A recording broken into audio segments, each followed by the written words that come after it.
Hello everyone, मैं अंकित आपकी बार फिर आपका स्वागत करता हूँ हिस्ट्री की इस क्लास में।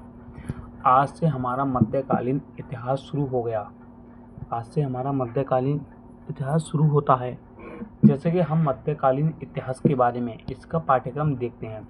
हम सबसे पहले मध्यकालीन इतिहास का पाठ्यक्रम देते हैं। आखिर हमें पढ़ना क्या क्या है। जैसे कि हमारे लिए मध्यकालीन इतिहास में राजपूत काल, विदेशी आक्रमण और दिल्ली सल्तनत और भारत के वंश और मुगल पढ़ने होते हैं। क्या क्या? राजपूत काल, विदेशी आक्रमण, दिल्ली सल्तनत, भारत के वंश और मुगल पढ़ने होते हैं। अब हमें सबसे पहले देखते हैं राजपूत काल में क्या क्या पढ़ना होता है। राजपूत काल में हमारे लिए प्रतिहार वंश या फिर गुर्जर वंश पढ़ना होता है, चौहान वंश पढ़ना होता है, चंदेल वंश पढ़ना होता है, परमार वंश पढ़ना होता है, गढ़वाल वंश पढ़ना होता है, पाल वंश पढ़ना होता है और राष्ट्रकूट वंश पढ़ना होता है। राजपूत काल में हमारे लिए प्रतिहार वंश, चौहान वंश, चंदेल वंश, परमार वंश, गढ़वाल वंश, पाल वंश और राष्ट्रकूट वंश पढ़ना होता है। अब हम देखते हैं विदेशी आक्रमण में हमारे लिए क्या क्या पढ़ना होता है। विदेशी आक्रमण में हमारे लिए अरब आक्रमण और तुर्क आक्रमण पढ़ने होते हैं। विदेशी आक्रमण में हमारे लिए अरब आक्रमण और तुर्क आक्रमण पढ़ने होते हैं। अरब आक्रमण में मोहम्मद बिन कासिम के आक्रमण पढ़ने होते हैं और तुर्क आक्रमण में सुबुक्तगीन महमूद गजनबी के आक्रमण पढ़ने होते हैं।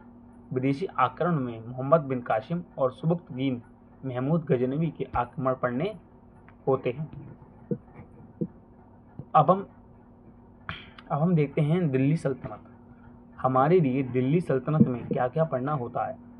हमारे लिए दिल्ली सल्तनत में केवल 5 वंश पढ़ने होते हैं। दिल्ली सल्तनत में हमारे लिए टोटल 5 वंश पढ़ने होते हैं।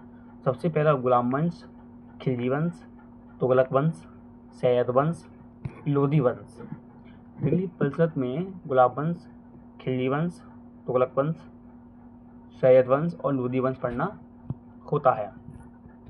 अब हम देखते हैं भारत के वंश। अगला टॉपिक है भारत के वंश में हमारे लिए क्या क्या पढ़ना होता है।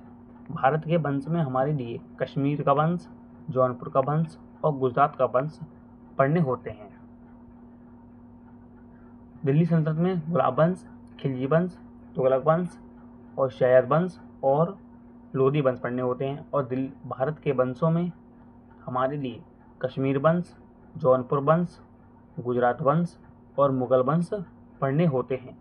ये था हमारा आज का मध्यकालीन इतिहास का सिलेबस। अगला चैप्टर देखते हैं कल।